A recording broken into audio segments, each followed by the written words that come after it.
मौलाना मुजीबुर रहमान जा बयान ॿुधण जे लाइ मौलाना साहब जो यूट्यूब चैनल ज़रूर सब्सक्राइब कंदा। जंहिं बीमार थियो न त पोइ अयूब अलैहिस्सलाम छा फरमायो त मां कॾहिं बि अगरि बीमार थींदो आहे न उहा इज़ा मरीज़ तो जॾहिं बि मूंखे मर्ज़ु लॻंदो आहे जिस्म में फ़व यशफ़ीन इशारो कई अल्लाह जे तरफ़ त अल्लाह मूंखे शिफ़ा ॾींदो आहे, बाक़ी कोई इंसान मूंखे शिफ़ा नथो ॾेई सघे। हा बीमारी ईंदी उनखां बाद में अमुर जेको आहे न सिहत जो हो अल्लाह हेठि लाहींदो आहे।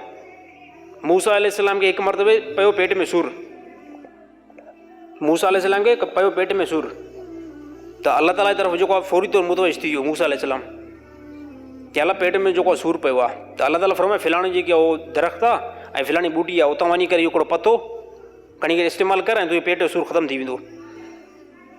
मूसा अलैहिस्सलाम ईअं कयो, वियो तकड़ में पतो कंहिं वण जो पतो हुयो हुनखे पटे करे ऐं खाधई, चंद मिंटनि में पेट जो सूरु हली वियो। वरी को टाइम गुज़रियो, काफ़ी टाइम गुज़रियो न, पोइ मूसा अलैहिस्सलाम जे ज़हन में इहा ॻाल्हि फिट थियल हुई त इहा जेकी शिफ़ा मिली आहे न वण खां मिली आहे ऐं पते खां मिली आहे। पेट में ॿीहर सूरु पियो, अल्लाह खां कंहिं क़िस्म जो पुछा बि न कई, फौरी तौरु वियो ऐं हुन वण मां उहो पतो पटे करे खाधई, हिकिड़ो ॿियों टियों, शिफ़ा मिले नथी सही। हा शिफ़ा मिले नथी। पोइ अल्लाह ताला जी तरफ़ जेको रुजू थियो, या अल्लाह पहिरियों बि पतो मां खाधोमि हुनजे अंदरि शिफ़ा हुई, हाणे शिफ़ा न आई। पेट जो सूरु या अल्लाह उन टाइम ख़तमु थी वियो, हाणे ख़तमु नथो थिए त अल्लाह ताला छा फरमायो? अल्लाह ताला फरमायो ए मूसा उन टाइम मां अल्लाह जो अमुर हुयो उन जे अंदरि शिफ़ा हुई, हिन टाइम मां उहो अमुर खसे वरितो आहे।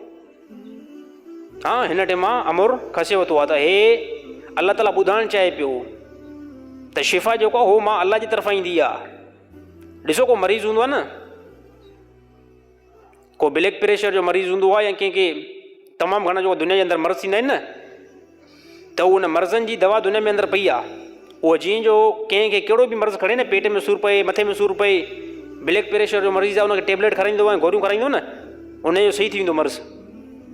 पर जंहिं टाइम उनजो मौत जो टाइम क़रीब हूंदो आहे, जंहिं टाइम इंसानु जेको मरण जे क़रीब हूंदो आहे न, पोइ इहे डॉक्टर बीठा हूंदा आहिनि, उहो हिकु इंजेक्शन न, हिकु गोरी न, उनजे बदिरो हिक जे बदिरो 100 बि इस्तेमालु कंदा आहिनि,